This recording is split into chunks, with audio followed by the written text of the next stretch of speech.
সুপ্রিয় দর্শক, বাংলাদেশ টেলিভিশনের নিয়মিত আয়োজন ফ্যাসিবাদের দিনলিপি অনুষ্ঠানে আপনাদের সবাইকে স্বাগত জানাচ্ছি। আপনাদের সঙ্গে আছি আমি সাইদ খান। আলোচনার জন্য আমার সঙ্গে আছেন দুজন অতিথি। আমার বাম দিকে রয়েছেন ফাতিমা ইয়ামন, তিনি একজন অভিনয় শিল্পী, বৈষম্য বিরোধী ছাত্র আন্দোলনে ইস্ট ওয়েস্ট বিশ্ববিদ্যালয়ের একজন সক্রিয় কর্মী হিসেবে অংশগ্রহণ করেছিলেন। আর একজন আন্দোলনকারী, তিনি বর্তমানে জুলাই ফাউন্ডেশনের গুরুত্বপূর্ণ একটি দায়িত্বে রয়েছেন, রাসেল মাহমুদ। দর্শক, কোনো শাসক যখন জনগণের মৌলিক অধিকার কেড়ে নেয় তখনই ঘটে গণবিপ্লব। ৬৯, ৯০ এবং ২৪-এর অভ্যুত্থান তাই বলে। ফেরাউন, হিটলার, মুসোলিনি, স্ট্যালিন, ইদি আমিন, শেখ মুজিব, শেখ হাসিনা এবং সাম্প্রতিক সময়ের বাশার আল আসাদ পৃথিবীর ইতিহাসে অত্যাচারের প্রকৃষ্ট উদাহরণ। মানবজাতির ক্যালেন্ডারের পাতাকে রক্তাক্ত করা দেশ বিদেশের এই শাসকরা জেনে গেছেন অত্যাচারের ফলাফল কি হয়। এই অনুষ্ঠানের মাধ্যমে আমরা তুলে ধরি আওয়ামী লীগের ১৬ বছরের দুঃশাসন। বিভিন্ন আলোচনার মাধ্যমে আমরা চিহ্নিত করব গত সরকারের যাবতীয় স্বৈরাচারী ও ফ্যাসিবাদী নীতির ধরন। এর মাধ্যমে আমরা খুঁজে বের করার চেষ্টা করব নাগরিক অধিকার নিশ্চিতের পথ, যাতে ভবিষ্যতে আর কোনো শাসক নাগরিক স্বাধীনতাকে লঙ্ঘনের সাহস না পায়। দর্শক, আজ ২৯ জানুয়ারি ২০২৫। গত ১৬ বছরের শুধুমাত্র এই দিনটিতে কি কি ঘটেছিল, অতিথিদের সঙ্গে আলোচনার আগে বিভিন্ন গণমাধ্যম থেকে সংগৃহীত কিছু সংবাদের শিরোনাম দেখে আসি। ২০০৯ খুলনায় পাউবোর কাজ সমঝোতায় ভাগাভাগির অভিযোগ। সাতক্ষীরার ঝাউডাঙ্গায় ২১টি স্বয়ংক্রিয় চাল কল বন্ধ, বেকার হয়ে পড়েছে ৫০০ শ্রমিক। ২০১১ মূল্যস্ফীতির চাপে শেয়ার বাজারে টানাপোড়েন। ২০১২ রংপুর মেডিকেলে সাংসদের তাণ্ডব, হাসপাতালে কর্মচারী নিয়োগে কোটা দাবি, ৭ ট্রাক লোক নিয়ে হাসপাতালে চড়াও, সংঘর্ষ, অর্ধশত আহত। ২০১৩ আসামির স্বজনকে পুলিশ সোর্সের চাপ। ২০১৪ গোষ্ঠী স্বার্থ, ব্যবসা, রাজনীতি একাকার, ৪৮ সদস্যের মধ্যে ২২ জনই ব্যবসায়ী। পরিবহন ও আবাসন খাতের শীর্ষ ৩ নেতাও আছেন মন্ত্রিসভায়। আছে শেয়ার বাজারে বিনিয়োগ। বিচার বহির্ভূত হত্যাকাণ্ড বন্ধের আহ্বান হিউম্যান রাইটস ওয়াচের। ২০১৫ কঠিন ব্যবস্থা নিন, দায়িত্ব আমি নেব, পুলিশ কর্মকর্তাদের উদ্দেশ্যে প্রধানমন্ত্রী। বিশ্ববাজারে তেলের দাম অর্ধেক, দেশে কমাচ্ছে না। জ্বালানি তেলে মূল্য সংস্কার নিয়ে দ্বিধাদ্বন্দ্বে সরকার। ২০১৬ সরকারি মেজাজে বিরোধী দল, ১০ম সংসদের ২ বছর। উচ্ছেদের ঘটনায় সাংসদকে দায়ী করলেন বস্তির বাসিন্দারা। কল্যাণপুর পোড়া বস্তি। ২০১৭ মানুষের জন্য নয়, তাদের কান্না রয়্যাল বেঙ্গল টাইগার নিয়ে। লাভের বিসিআইসি এখন লোকসানে। দুর্নীতি, অনিয়ম, ভুল সিদ্ধান্তের কারণে লোকসান। ২০১৮ ইয়াবার গ্রামে কোটিপতি বাসিন্দা, টেকনাফ থেকে ঢাকা চলে আসে নিরাপদে। ছিনতাই ঠেকাতে পারছে না পুলিশ, ২ মাসে ছিনতাইকারীদের হাতে খুন ৪, মামলা ২০০। ২০১৯ এক বছরে ৫০,০০০ কোটি টাকা পাচার। ২০১৫ সালে অর্থ পাচারের দিক থেকে বাংলাদেশ ১৯তম। ১৮ সালের চেয়ে অর্থ পাচার কমেছে ২৭,০০০ কোটি টাকা। ফরিদগঞ্জে আওয়ামী লীগের ২ গ্রুপে সংঘর্ষ, আহত ৩০, ২০০ রাউন্ড বুলেট বর্ষণ। $81.74 billion siphoned in 11 years. ২০২০ নকশা অনুমোদনে ২ কোটি টাকা পর্যন্ত ঘুষ দিতে হয়। City polls eliminated posted to end in 2,500 tons of wastage. Study. ২০২১ Bangladeshi সাংসদের কুয়েতে কারাদণ্ড, মানব ও মুদ্রা পাচার। ২ ধাপ অবনতি বাংলাদেশের, টিআই বলছে সবচেয়ে খারাপ অবস্থানে থাকা দেশগুলোর মধ্যে বাংলাদেশ ১২তম। গণতন্ত্রের সিরিয়াল কিলার এই নির্বাচন commission, doctor Zafrullah. Secularism, equal scope should be advanced. Amartya Sen, Rehman Soban talk on Mujib idols. ২০২২ এক বছরে ১০১ জন শিক্ষার্থীর আত্মহত্যা উচ্চশিক্ষা প্রতিষ্ঠানে। ঢাকা বিশ্ববিদ্যালয়ে ছাত্রলীগের গেস্ট রুম নির্যাতনের বিচার দাবি। Election commission law not for credible polls. ২০২৩ টাকা 6.57 lakh crore revised budget likely amid high subsidy demand. শুরুতেই যাচ্ছি যেমন আপনার কাছ থেকে একটু আলোচনা শুনতে চাচ্ছি। আমরা একটি সংবাদের শিরোনামে দেখলাম মন্ত্রিসভায় হঠাৎ ব্যবসায়ীরা ঢুকে পড়ছে। এই ব্যবসায়ীরা কিভাবে ঢুকে পড়ে মন্ত্রী পরিষদে? কেন ব্যবসায়ীদের নিয়ে শেখ হাসিনাকে মন্ত্রিসভা গঠন করতে হলো? আসলে ফ্যাসিজম সবসময় পুঁজিবাদকেই চায়, কারণ এই ব্যবসায়ীদের টাকাগুলোই হচ্ছে মূলত সরকারকে চালায়। আপনি যদি পাশ্চাত্যের দিকে তাকান, যদি ডোনাল্ড ট্রাম্পের কথাও ভাবেন যে ডোনাল্ড ট্রাম্পকে আসলে কে চালায়, তাকেও তো আমেরিকার কোনো না কোনো ব্যবসায়িক সংস্থা চালায়। যেমন আপনি ধরে নেন যে মার্ক জুকারবার্গের মেটা। এবং দ্বিতীয়টা আপনি দেখেন যে স্বাধীনতার পর থেকে বিষয়টা এমন না যে শুধু আওয়ামী লীগের আমলেই ব্যবসায়ীদেরকে নিয়েই মন্ত্রিসভা গঠন হতো। এটা কিন্তু আমরা এর আগেও দেখেছি। যুদ্ধের পর থেকে বিগত 53 বছর ধরে ব্যবসায়ীদেরকে নিয়েই মন্ত্রিসভা গঠন করা হয়, কিন্তু আওয়ামী লীগের আমলে গিয়ে আমরা সেটাকে চূড়ান্ত পর্যায়ে দেখেছি। আমরা একটু রাসেল মাহমুদের কাছ থেকে শুনে আসি। রাসেল মাহমুদ, আমরা একটি সংবাদের শিরোনামে দেখলাম কর্মচারী নিয়োগে কোটার দাবিতে রংপুর মেডিকেলে সাংসদ তাণ্ডব চালিয়েছে, অর্ধশত আহত। কোটাধারী কর্মচারী মেডিকেলের জন্য কতটা ক্ষতিকর বলে আপনি মনে করেন? আমরা সর্বপ্রথম আন্দোলনটা শুরু করেছিলাম কোটা না মেধা, এই স্লোগানটার উপর ভিত্তি করে, যে আমরা কোটা চাই না মেধা চাই। আমাদেরই কথা ছিল যে আমরা মেধাভিত্তিক বাংলাদেশ বিনির্মাণ করতে চাই, মেধাকে কেন্দ্র করে একটা নতুন বাংলাদেশ আমরা গঠন করতে চাই। এটার কারণটা কি? এটা করতে হলো কেন?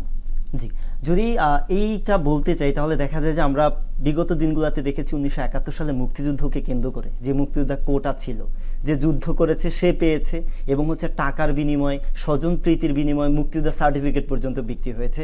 সেই মুক্তিযোদ্ধাদের, ভুয়া মুক্তিযোদ্ধাদের, আমরা জানি যে 50,000 ভুয়া মুক্তিযুদ্ধ শনাক্ত করা হয়েছে। সেই ভুয়া মুক্তিযোদ্ধাদের সন্তান সন্ততি, তারপরে নাতি নাতিরা পর্যন্ত কোটা পাচ্ছে। তাদের মেধা থাকুক না থাকুক, কিন্তু ওই যে একটা কোটা ট্যাগ লেগে আছে, যার বিনিময়ে তারা চাকরি পাচ্ছে, বিভিন্ন ফ্যাসিলিটিস তারা নিচ্ছে। সে জায়গা থেকে দেখা যায় মেধাবীরা এখান থেকে কিন্তু পিছিয়ে পড়তেছে। মেধাবীরা যদি একটা দেশের হাল না ধরে, মেধাবীরা যদি একটা দেশ বিনির্মাণে এগিয়ে না আসে, তাহলে ওই দেশটাকে কিন্তু নতুন করে সাজানো কিংবা ওই দেশের উন্নয়ন কখনোই সম্ভব হবে না। আপনি যদি বলেন রাজনৈতিক জায়গাতে মেধাবীরা না আসে, যদি মূর্খরা আসে, তাহলে মূর্খদের নিয়ে কিন্তু একটা সংসদ গঠিত হবে এবং তাদের ধারাই জনগণ পরিচালিত হবে। এখন জনগণকে এই মূর্খরা কি সেবা দিবে? দেন আপনি যদি অর্থনীতির কথা বলেন, মেধাবীরাই কিন্তু বৈদেশিক মুদ্রা বাংলাদেশে নিয়ে আসে, অথচ এদেশের মূর্খ রাজনীতিবিদ যারা ছিল কিংবা মেধাবীরা ছাড়া কোটায় যারা বিভিন্ন সেক্টরে বসেছে, সংসদের এমপি হয়েছে, তারা এই বাংলাদেশে বৈদেশিক মুদ্রা আনার চাইতে 5 বেশি করেছে। সেই জায়গা থেকে আমরা মেধাকে অবশ্যই প্রায়োরিটি দেব। এবং আমরা জানি যে হচ্ছে গিয়ে আজকের শিক্ষার্থীরা আগামী দিনের ভবিষ্যৎ। তাহলে শিক্ষার্থী হিসেবে যদি আপনার মেধা না থাকে, আপনি কোটা দিয়ে যদি কোনো জায়গায় পদ পদবি নেন, তাহলে আপনার মূল্য কোথায় থাকলো? সে জায়গা থেকে যদি আপনি বলেন যে এই বছর যে মেডিকেলে ভর্তি পরীক্ষা রয়েছে, সেখানে আপনার খুলনা দৌলতপুরের মৌমিতা 73 নাম্বার পেয়েছে মেডিকেল ভর্তি পরীক্ষা, সেখানে তার চান্স হয় না, চান্স হয়েছে 41 পেয়ে সে সোহরাওয়ার্দী মেডিকেলে চান্স পায়। কিরকম একটা বৈষম্য, যে মেধাতে সে হচ্ছে 73 পেয়েও মৌমিতা মেডিকেলে চান্স পায় না, কিন্তু হচ্ছে গিয়ে আপনার 41 পেয়ে মুক্তিযোদ্ধা কোটার কারণে সে মেডিকেলে চান্স পায়, তাও বাংলাদেশের টপ একটা মেডিকেল কলেজে সে চান্স পায়। সে জায়গা থেকে বলতে হয় যে মেধা যার ভালো, যে মেধাবী, সেই সামনে এগিয়ে আসুক, সেই দেশকে নেতৃত্ব দেবে, সেই ভালো একজন ডক্টর হবে। যদি এখন বলতে যান যে রংপুর মেডিকেলে যে সাংসদে যে তাণ্ডবটা চালিয়েছিল হসপিটালে কর্মচারী নিয়োগের জায়গা থেকে হচ্ছে গিয়ে চাচ্ছিল কোটাকে তারা বহাল রাখতে। এখন আপনি যদি বিশেষ করে যদি আমাদের এই স্বাস্থ্য খাতের কথা বলি, আপনি একজন ডক্টরকে নিয়োগ দেন, ভুয়া ডাক্তারের অভাব নেই। ঢাকা মেডিকেলের মতো হসপিটালও কিন্তু ভুয়া ডাক্তার আছে, আমরা প্রায় দেখি সংবাদে। হ্যাঁ, খুলনাতেও দেখেছি, তারপর হচ্ছে গিয়ে ফেনীতে দেখেছি মহিলা গাইনি বিশেষজ্ঞ এমন দেখা যায় যে ঢাকা মেডিকেল থেকে অ্যাপ্রন পরিহিত বের হচ্ছে, সে আসলে ডাক্তারই না। এই একটা সেক্টর যদি বাদ দেয়, আবার যদি আপনি মনে করেন যে টাকার বিনিময় বা হচ্ছে যে প্রশ্ন ফাঁসের বিনিময় যেটা হচ্ছে, সেখানেও কিন্তু অনেক ভুয়া ডাক্তার আসতেছে। আপনার এই স্বাস্থ্য খাতে যদি হচ্ছে ভুয়া ডাক্তার আসে, অযোগ্য ডাক্তাররা আসে, আমরা সেই 1400 বছর আগে যদি ফিরে যাই, রাসূল সাল্লাল্লাহু আলাইহি ওয়াসাল্লামের যুগেও কিন্তু হচ্ছে গিয়ে খতনা হতো, তখন তো মানুষ মারার কোনো প্রচলন দেখি নাই। আর এই বর্তমানে আমাদের এই বিজ্ঞান প্রযুক্তির এই বিশ্বে এবং হচ্ছে গিয়ে আমরা বলি ডিজিটাল বাংলাদেশ, সেই ডিজিটালাইজেশন বাংলাদেশ আমরা কি পাচ্ছি? আমরা পাচ্ছি একটা খতনা করতে গিয়ে হচ্ছে গিয়ে একটা শিশু মারা যাচ্ছে, ডেলিভারির ক্ষেত্রে গিয়ে অপারেশন করতে গিয়ে একটা মা হচ্ছে, একটা বোন মারা যাচ্ছে। তাহলে এগুলো কেন হচ্ছে? এগুলো ভুল চিকিৎসার কারণে হচ্ছে, ভুল ডাক্তারদের কারণে হচ্ছে।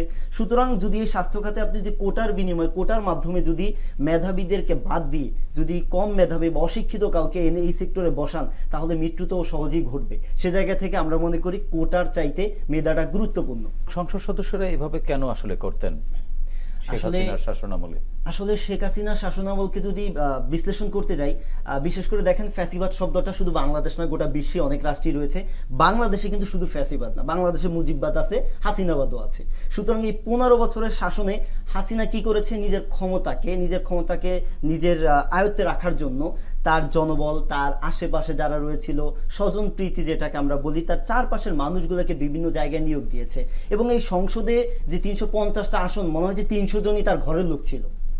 বিবেচনা করলে দেখা যায় যে সবই তার ঘরের লোক। এখন সে এই নিজের লোকগুলাকে যখন এই আসনগুলোতে বসাইছে, তখন তাকে বাস্তবিত করার জন্য, তার সেই বাবার 1972 সালে সংবিধানকে বাস্তবায়ন করার জন্য, তো মুজিববাদকে কায়েম করার জন্যই তো তার সংসদের লোকগুলা কাজ করবে। সেম ভাবেই কিন্তু রংপুর সেই 2012 সালে রংপুর মেডিকেলে যেই সংসদের তাণ্ডব চালিয়েছে, সে তো অবশ্যই উপর মহলের কোনো একটা হস্তক্ষেপ ছিল, অবশ্যই উপর মহলের যে কোটা ছিল সেই কোটার জন্যই তো সেই এই কাজটা করেছে, যাতে সে তার নেত্রীকে খুশি রাখতে পারে, তার উপর মহলকে খুশি রাখতে পারে, সেই জন্যই তার এরকম একটা কাজ ছিল। সেই ওই হাসিনার ক্ষমতাকে বাস্তবায়ন করার জন্য হাসিনার লোকগুলাকে যদি সেখানে নিয়োগ দেয়, সে তো হাসিনার নিকটবর্তী হয়ে যাবে, হাসিনার কাছে তো সে প্রিয় হয়ে উঠবে, এটাই তো স্বাভাবিক। মানে ফ্যাসিজমের থিওরি কি এটি, যে যিনি থাকেন টপমোস্ট তাকে রাজি খুশি রাখা বা তাকে সন্তুষ্ট করতে পারাই হচ্ছে মূল লক্ষ্য থাকে? হাসিনা শাসন আমলে সেটাই দেখেছি, যে মুখ্য যিনি ছিলেন তার কথাই গোটা বাংলাদেশের বিভিন্ন জায়গায় সিস্টেমের কাজ হতো, তার কথাই সবকিছু চলমান ছিল, এবং তাকে খুশি রাখার জন্যই তার আশেপাশে আমলা কামলা মন্ত্রী যারাই বলি না কেন, আমাদের বিজনেস সেক্টরটাতে যদি আমরা বলি যে শিল্প খাতে কারা ভূমিকা রাখছে, তার কাছের লোক, এবং হচ্ছে গিয়ে আপনার এমপি মন্ত্রী থেকে শুরু করে সবাই তাকে প্রতিষ্ঠিত করার জন্য কাজ করছে, এবং তার কথাই তারা সর্বত্র বিরাজমান ছিল। ইয়ামনের কাছ থেকে আবার একটু শুনে আসি। আমরা একটি সংবাদে দেখলাম মূল্য সংস্কারের দ্বিধাদ্বন্দ্বে বিশ্ববাজারে তেলের দাম কমার পরেও বাংলাদেশে আসলে তেলের দাম কমছে না। এই সংবাদটি ধরে যদি আমরা বিশ্লেষণ করি, আসলে যেমন আমরা দেখেছি যে বাংলাদেশে যে কোনো পণ্যের মূল্য একবার বেড়ে গেলে হয়তো বৈশ্বিক বাজারের কারণে বাড়তেই পারে নানান সময় নানানভাবে, কিন্তু তাতে কমতেও দেখেছি। কিন্তু আমাদের দেশে যে কোনো পণ্যের দাম একবার উঠলে আর নামেনি। এবং আমরা দেখেছি যে সরকারের পক্ষ থেকে সিন্ডিকেটের কথা সেই শেখ হাসিনার সময় বলতো যে সিন্ডিকেট। এই সিন্ডিকেট কি আসলে বাংলাদেশের বাইরের কেউ না দেশের ভেতরেই কেউ ছিল? কারণ সিন্ডিকেট তো আসলে সবসময় ক্ষমতার বলয়ের মধ্যেই তো সিন্ডিকেট গড়ে ওঠে। সেই সিন্ডিকেট আসলে শেখ হাসিনা সরকার কেন ভাঙেনি বা ভাঙতে চায়নি? সরকারই সিন্ডিকেটকে রক্ষা করতো, সরকার তার নিজের প্রয়োজনে সিন্ডিকেট তৈরি করতো, এবং পরবর্তীতে নিজের প্রয়োজনে হচ্ছে সিন্ডিকেটের উপরে আবার সেই দোষগুলো দিত। সিন্ডিকেট ছিল না কোথায়? আপনি স্বাস্থ্য খাত থেকে চিন্তা করেন, আপনি চাল ডাল মশলা তেলের বাজার সবকিছুই একবার দাম বাড়ছে, পরবর্তীতে তার দামটা আর কমছে না, আর কমলেও সেই কাঙ্ক্ষিত মাত্রায় কমছে না, কাঙ্ক্ষিত মাত্রায় আর কমছে না, বা আগের দামটাতে আর কখনোই ফিরে যাচ্ছে না। প্রতি বছর রোজায় যে দামটা বাড়ে, পরবর্তী বছরে আমরা গিয়ে আর মানে রোজাটা শেষ হবার পরে আমরা সেই মূল্যটা আর কখনোই পাইনি, দ্রব্যমূল্যের। হ্যাঁ, তো এটা আসলে সরকার পুরোটাই করেছে যে তার এর মাঝখানে এই যে মনে করেন দাম বেড়ে যাওয়া এবং আর না কমা, এই মাঝখানে যে টাকাটা যে অর্থ, সেই লাভের টাকা কি সরকারের পকেটে যেত? তাহলে এটাই কি আপনি বলতে চাচ্ছেন? লাভের টাকাটা আসলে তাহলে সরকারের পকেটে না গিয়ে কার পকেটে যাবে? যেহেতু এটা সিন্ডিকেটের মাধ্যমে জিনিসটা মেইনটেইন করা হতো, তো সিন্ডিকেটই তো সরকারকে চালাচ্ছে। টাকাটা যখন সিন্ডিকেটের হাতে চলে যাচ্ছে, তখন ওই টাকাটা তো সরকারের কাছে যদি না যায়, তাহলে সরকার কি করে সিন্ডিকেটটাকে দিনের পর দিন মেইনটেইন করে গিয়েছে? জি, তাহলে সরকার যে বলতো যে সিন্ডিকেট ভেঙে দিতে হবে, সিন্ডিকেটের বিরুদ্ধে তারা নানান সময় নানানভাবে কথা বলতো, সিন্ডিকেট কি আসলে কোনোটা ভেঙেছে? সরকার ভাঙলো না কেন এই সিন্ডিকেট? তাহলে এর পেছনে আর কোনো উদ্দেশ্য ছিল কিনা সরকারের? সরকার সিন্ডিকেট যদি ভাঙে, তাহলে সরকারকে চালাবে কে? তার মানে কি সরকার সিন্ডিকেটের কাছে অসহায় ছিল?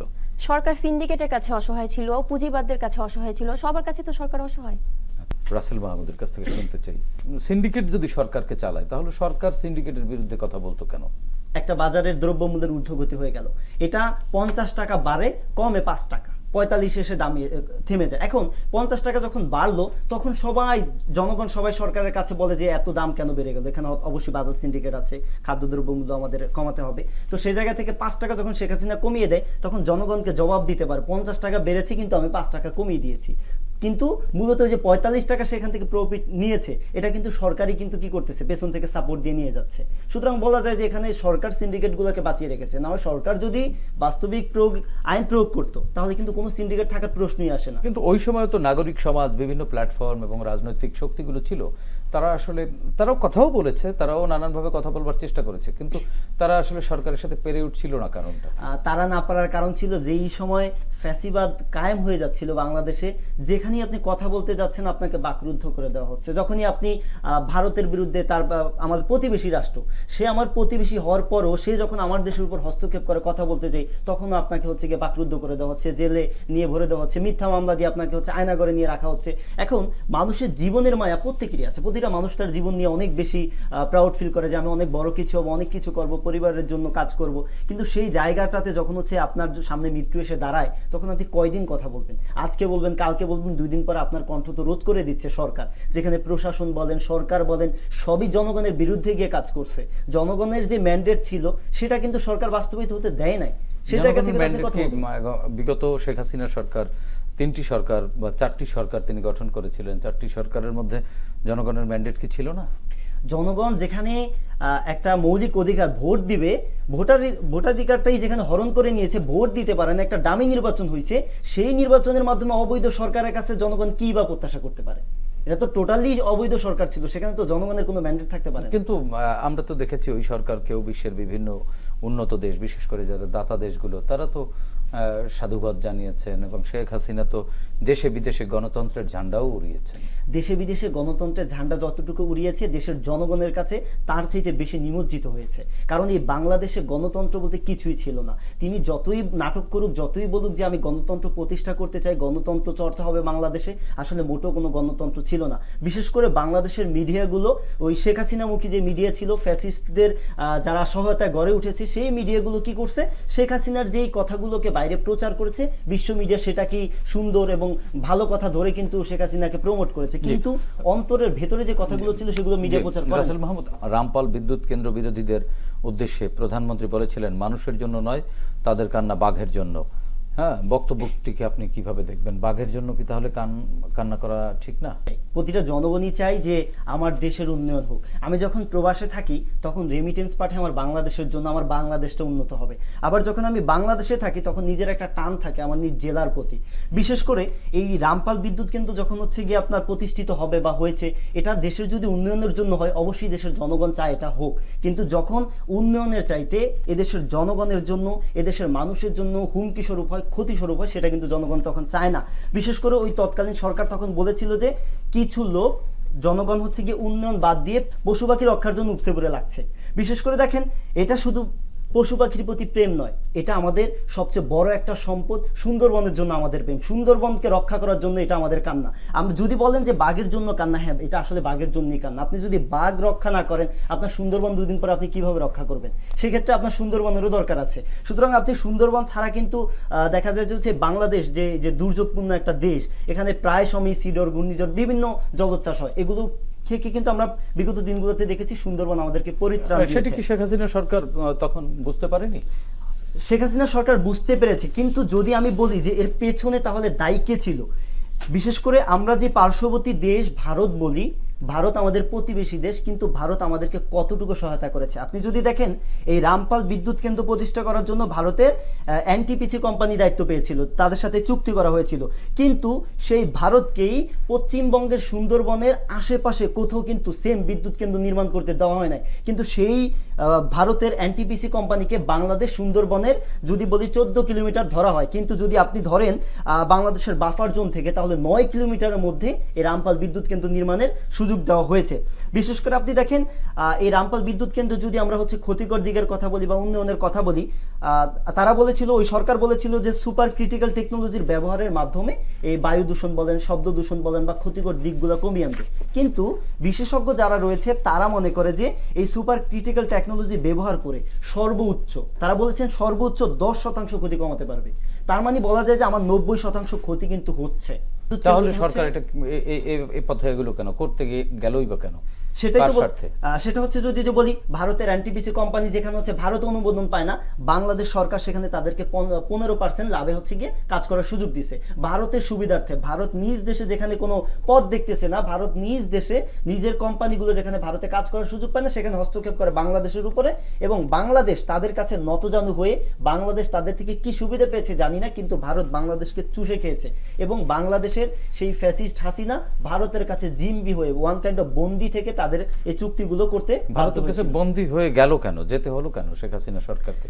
শেখ হাসিনা সরকার বিশেষ করে যদি বলি যে এই ফ্যাসিস্ট সরকারকে, হাসিনাকে টিকিয়ে কারা রেখেছে, এই হাসিনাকে বাঁচিয়ে রাখার পেছনে প্রধান কারণ ছিল হচ্ছে গিয়ে ভারতের র বিশেষ করে হাসিনাকে বাঁচিয়ে রেখেছে। এবং আপনি দেখেন এই 5ই অগাস্ট কিংবা এই জুলাই অভ্যুত্থানে ছাত্রদের উপরে যারা গুলি করেছে, এই ছাত্রদেরকে গণহত্যা, ছাত্র জনতার উপর যারা গণহত্যা চালিয়েছে, এই শেখ হাসিনাকে মদদ দিয়েছিল ভারতের পররাষ্ট্রমন্ত্রী, এবং ভারত পরোক্ষভাবে এই গণহত্যার সাথে জড়িত ছিল। এখন ভারত সরকার যদি এই হাসিনাকে বাঁচিয়ে না রাখে, ভারতের সাথে যদি হাসিনার সম্পর্ক ভালো না থাকে, তাহলে ভারত বাংলাদেশের মধ্যে রেল সেতু কিভাবে চালু করবে, রেল কিভাবে আনবে, ভারত বাংলাদেশ থেকে হচ্ছে গিয়ে কিভাবে হচ্ছে গিয়ে না, যদি সেটি ভালো কিছু হয় বাংলাদেশের জন্য বা ভারতের জন্য, দুদেশের জন্য, যদি রেল যোগাযোগ ভালো কিছু সুফল বয়ে আনে, সেক্ষেত্রে সেটি করতে তো কোনো বাধা নেই। আপনি যেখানে সুফলের জন্য ভারতকে আপনার দেশের মধ্যে হচ্ছে গিয়ে রাস্তা দিচ্ছেন, সেক্ষেত্রে ভারত আপনাকে এর বিনিময়ে কি দিচ্ছে? কিছুই দিচ্ছে না।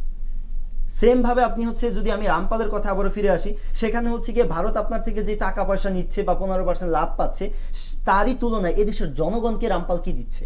এদেশের জনগণকে রামপাল দিয়ে যাচ্ছে হচ্ছে গিয়ে আপনার দেখা যায় সালফার ডাইঅক্সাইড এবং নাইট্রাস অক্সাইড, যেগুলো বায়ুতে মিশ্রিত হয়ে বায়ু দূষণ করবে এবং পশু পাখির জন্য ক্ষতিকর দিক আনবে। আপনি দেখেন, এই যে রামপাল বিদ্যুৎ কেন্দ্র থেকে সালফার ডাইঅক্সাইড এবং হচ্ছে নাইট্রাস অক্সাইড যে নির্গত হচ্ছে, যা সহনশীল পরিমাণের চাইতে অনেক বেশি, এবং এগুলো বনাঞ্চল এবং হচ্ছে প্রাণীর জন্য ক্ষতিকর। বিশেষ করে আপনার রামপালের 275 মিটার উঁচু চিমনি থেকে যখন নির্গত গ্যাস 115 ডিগ্রি তাপমাত্রায় প্রবাহিত হবে, তখন এটা কি প্রাণীর জন্য ক্ষতিকর নয়? এটা কি প্রাণীর জন্য, গাছপালার জন্য বিরূপ প্রতিক্রিয়া ফেলবে না? অবশ্যই ফেলবে।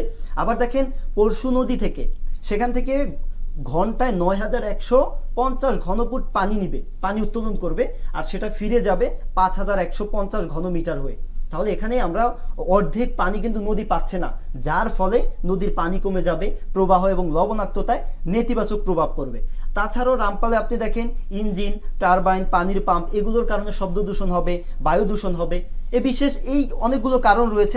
বাংলাদেশের স্বার্থ জলাঞ্জলি দিয়ে শেখ হাসিনা আসলে উন্নয়নের মোড়কে ভারতের স্বার্থই রক্ষা করেছে বেশি। হ্যাঁ, অবশ্যই সেটাই করেছে। কারণ হচ্ছে, আপনি দেখেন, যেখানে এই সুন্দরবন রক্ষায় আমাদেরকে হচ্ছে গিয়ে 12ই মে 2013 সালে ইউনেস্কো সরকারকে উদ্বেগ প্রকাশ করে চিঠি দিয়েছে যে সুন্দরবনের 15 থেকে 20 কিলোমিটার মধ্যে কোনো বিদ্যুৎ কেন্দ্র স্থাপন করতে না। বিশেষ করে ভারত কিন্তু আপনার 20 কিলোমিটারের মধ্যে বিদ্যুৎ প্রকল্প করতে চেয়েছিল, যে সেটা করতে পারে নাই। তাছাড়াও ভারতের কর্ণাটক, তামিলনাড়ু প্রদেশেরও কিন্তু 3টা প্রজেক্ট ভারত বাতিল করে দিয়েছে পরিবেশগত কারণে। আর সেই জায়গাতে আপনার দেখেন, এই বাংলাদেশে যেখানে 9 কিলোমিটার দূরত্বে রয়েছে আমার সুন্দরবন, সেখানে ভারতকে বাংলাদেশ সরকার হচ্ছে গিয়ে রামপাল বিদ্যুৎ কেন্দ্র স্থাপনের অনুমতি দেয়। আপনি দেখেন, এই রামপাল বিদ্যুৎ কেন্দ্রের জন্য 59 দিন বড় জাহাজ, বছরে 59 দিন বড় জাহাজ যাতায়াত করবে, এবং 236 দিন ছোট জাহাজগুলো হাজার হাজার মেট্রিক টন কয়লা নিয়ে আসবে, যার ফলে জাহাজের কয়লা, তেল এবং ময়লা আবর্জনা, দূষিত পানি, এগুলো কিন্তু নদীর পানিকে দূষিত করবে, সুন্দরবনের পরিবেশকে দূষিত করবে। তাছাড়া যদি আপনি বলেন, এই জাহাজ চলাচলের সময় কিন্তু পানির ঢেউ হবে, এই ঢেউয়ের ফলে কিন্তু আপনার দুই পাশে তীরেরও কিন্তু ভূমির। তাহলে এখন কি আমরা এই প্রকল্পটি বাতিল করে দেওয়া উচিত কিনা আমাদের জন্য? হ্যাঁ, অবশ্যই সরকার কি করা উচিত? অবশ্যই আমি মনে করি বাতিল করা উচিত। কারণ যেখানে হচ্ছে গিয়ে আপনার বাংলাদেশে একটা রামপাল বিদ্যুৎ কেন্দ্র স্থাপন করার জন্য 1834 একর জমি, কৃষি জমি, মৎস্য চাষ এবং আবাসিক জমি নেওয়া হচ্ছে, সেখানে ভারত যেখানে 792 একর জমি দিয়ে এই প্রকল্প বাস্তবায়ন করতে পারতেছে, তাহলে বাংলাদেশ কেন পারবে না? বাংলাদেশকে অবশ্যই পারতে হবে। এবং তাছাড়া আমি যে কারণগুলো দেখালাম, যে এত ক্ষতি হচ্ছে যে রামপালের কারণে, যেখানে বিশেষজ্ঞরা বলতেছে যে 10% ক্ষতি তারা কমিয়ে আনতে পারবে, 90%ই ক্ষতি হচ্ছে জনগণের, সুন্দরবনের। সেই জায়গাতে এই রামপাল বিদ্যুৎ কেন্দ্র আমাদের কি উপকার আসতেছে? তার বিকল্প হিসেবে তো আমরা হচ্ছে কি বায়ুচালিত বিদ্যুৎ কেন্দ্র তৈরি করতে পারি, যেটা জার্মানিতে রয়েছে। তাছাড়া আমরা সৌর বিদ্যুৎ, তারপর হচ্ছে কি জলস্রোত বিদ্যুৎ এবং বর্জ্য পদার্থ ব্যবহার করে আমরা বিদ্যুৎ কেন্দ্র তৈরি করতে পারি। আমরা একটি সংবাদের শিরোনামে দেখলাম, সাতক্ষীরায় 21টি চাল কল বন্ধ। এরকম অজস্র চাল উৎপাদনের চাতাল কল বন্ধ হয়ে গিয়েছিল, বেকার 500 শ্রমিক। এতগুলো চাল কল হঠাৎ কেন বন্ধ হয়ে গেল? এবং আমরা দেখেছি সরকার বলছে যে চাল উৎপাদনে বা খাদ্য স্বয়ংসম্পূর্ণ আমরা আমাদের উদ্বৃত্ত থেকে যাচ্ছে। এর পেছনে কি সরকারের অন্য কোনো উদ্দেশ্য ছিল কিনা? শুধুমাত্র চাল কল না, চিনি কল বলেন, পাট কল বলেন, সব কলই বন্ধ হয়ে গিয়েছে। চিনি কল বন্ধ হয়েছে, এখন আমাদেরকে চিনি আমদানি করতে হয় আমাদের পার্শ্ববর্তী দেশ থেকে, বিনিময়ে আমাদেরকে ইন্ডিয়াকে টাকা দিতে হচ্ছে। যদি পাট কল, চাল কল, চিনি কল এগুলো বন্ধই না হয়, তাহলে তো টাকাগুলো তারা পাচার করতে পারবে না। রাসেল মাহমুদ, আওয়ামী লীগ সাংসদ কুয়েতে কারাদণ্ডপ্রাপ্ত হয়েছে মানব এবং মুদ্রা পাচারের দায়ে। নোয়াখালীর একজন সংসদ সদস্য এবং ওনার স্ত্রীও কিন্তু কারাগারে ছিলেন। ব্যাপারটা কতটা ভীতিকর এবং মাফিয়া তন্ত্রের আভাস দিয়েছিল ওই সময়? এই যে তিনি মানুষ পাচার করেছেন, মানব পাচার, এরকম একটা জঘন্য অপরাধ করেছেন, পাশাপাশি এই বাংলাদেশ থেকে শ্রমিকদেরকে হচ্ছে বলেছেন তিনি কুয়েতে নিয়ে যাবেন, সেখানে চাকরি দিবেন বিভিন্ন প্রতিষ্ঠানে, সেখান থেকেও তিনি মিলিয়ন দিনার হচ্ছে গিয়ে আয় করেছেন। এর মাধ্যমে বাংলাদেশি মুদ্রা বিদেশে পাচার হয়েছে। এগুলো আওয়ামী লীগ ইচ্ছা করেই এগুলো আশ্রয় প্রশ্রয় দিয়েছিল এরকম কিছু? আওয়ামী লীগ কিসের আশ্রয় না দিয়েছে? আওয়ামী লীগ করেনি, কুকীর্তি করে না এমন কোনো কাজ নাই। সব জায়গায় ওদের হস্তক্ষেপ ছিল এবং সব জায়গায় চোর বাটপার সিটার দিয়ে ভরা ছিল। যে যেভাবে পেরেছে লুটে খেয়েছে। এমন একেবারেই শেষ প্রশ্ন যে প্রফেসর ইউনূস সরকারের কি করা উচিত, আপনার পরামর্শ কি ছোট্ট করে যদি বলেন? ডক্টর মোহাম্মদ ইউনূসের প্রতি আমার পরামর্শ থাকবে যে আইন শৃঙ্খলা বাহিনীকে তিনি আবার প্রিভিয়াস ফর্মে ফেরত নিয়ে আসুক যত দ্রুত সম্ভব, কারণ বাংলাদেশের এখন যে বর্তমান পরিস্থিতি এটা আসলে জনগণ নিতে পারছে না মেনে, এবং তাকে অতি দ্রুত মব জাস্টিসটাকে কন্ট্রোল করতে হবে, কারণ মব সীমানা ছাড়িয়ে যাচ্ছে। এটাই আপনার পরামর্শ। আমরা রাসেল মাহমুদ। শুধু এই জুলাই অভ্যুত্থানে যাদেরকে গণহত্যা চালিয়ে যাদেরকে শাহাদাত বরণ করিয়েছে বা আহত হয়েছে, শুধু তারা নয়, এই ফ্যাসিস্ট সরকারের আমলেও যারা খুন করেছে, খুনি ছিল, গুম খুন হত্যার সাথে জড়িত ছিল, হ্যাঁ আজও অনেক মায়ের সন্তান আজও মায়ের কোলে ফিরেনি, সেই সকল খুনিদেরকে চিহ্নিত করে তাদের বিচার নিশ্চিত করতে হবে। ধন্যবাদ রাসেল মাহমুদ, ধন্যবাদ ইয়ামান, আপনাদের দুজনকেই। প্রিয় দর্শক, ৩৬ জুলাইয়ের গণ অভ্যুত্থানের মাধ্যমে ছাত্র জনতা এ মাটির গর্ভে যে নতুন আলো প্রবেশ করিয়েছে তা ধরে রাখবার দায়িত্ব শুধু সরকারের একার নয়, আমাদেরও। বিভিন্ন স্থানে ঘটে যাওয়া মব ভায়োলেন্স, মব জাস্টিস ফ্যাসিবাদী সংস্কৃতিরই অংশ। সুশাসনের প্রয়োজনে দীর্ঘদিনের চর্চিত এই ফ্যাসিবাদী সংস্কৃতি থেকে বেরিয়ে এসে আইনের আশ্রয় নিতে হবে আমাদের। আসুন আমরা সুনাগরিকের পরিচয় দেই, ফ্যাসিবাদকে রুখে দেই। দর্শক, দেখা হবে আগামী পর্বে নতুন অতিথিদের সঙ্গে। ততক্ষণ পর্যন্ত ভালো থাকুন, সুস্থ থাকুন, বাংলাদেশ টেলিভিশনের সঙ্গেই থাকুন। খোদা হাফেজ।